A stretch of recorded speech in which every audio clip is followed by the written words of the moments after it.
Okay everyone, HQ Holden ignition switch repair replacement. This is the new part, ignition switch.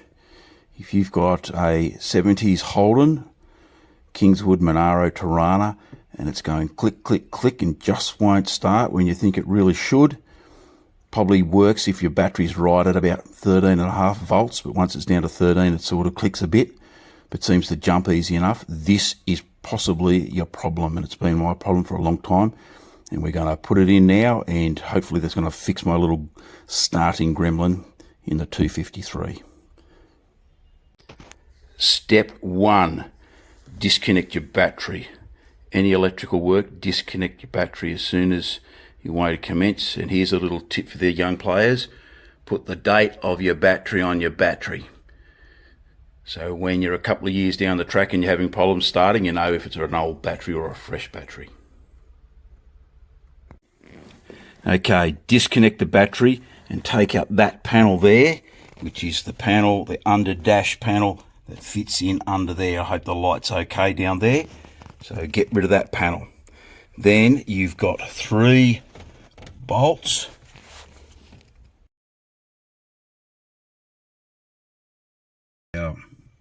Step 2, there's 3 bolts there. 1, 2, 3 under the steering wheel. I've already taken those out.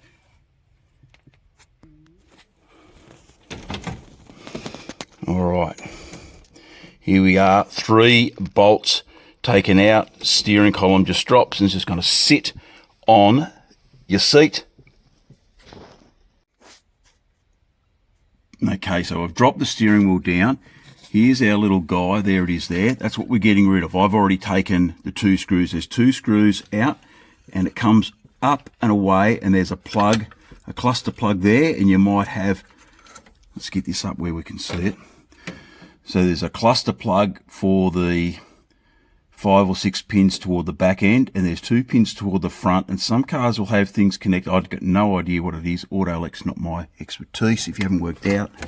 And there's the cluster plug. So I've just lifted that up, undone the 2 screws, and what you're looking for here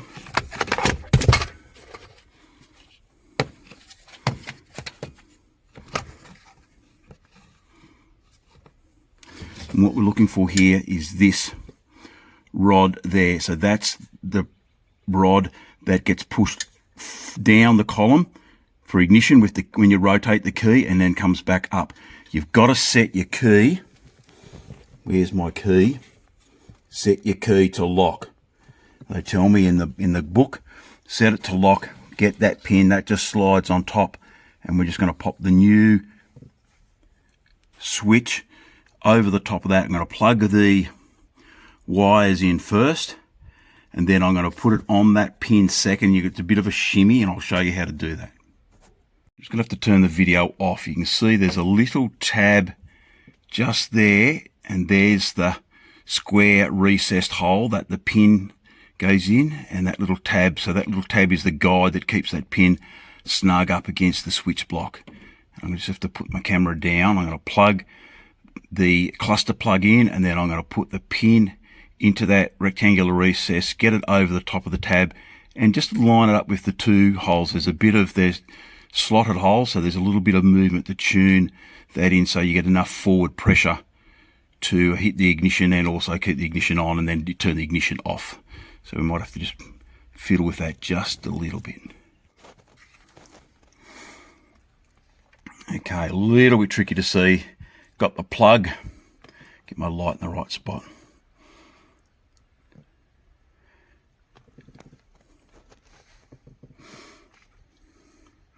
Alright, just a little bit hard to see, but I've got the plugs plugged in. I've got that wire rod into the slot, and it's snug up in with that tab. I'll see if I can just show that. May not be able to do that very well. No, it's not going to rotate now because it's locked in.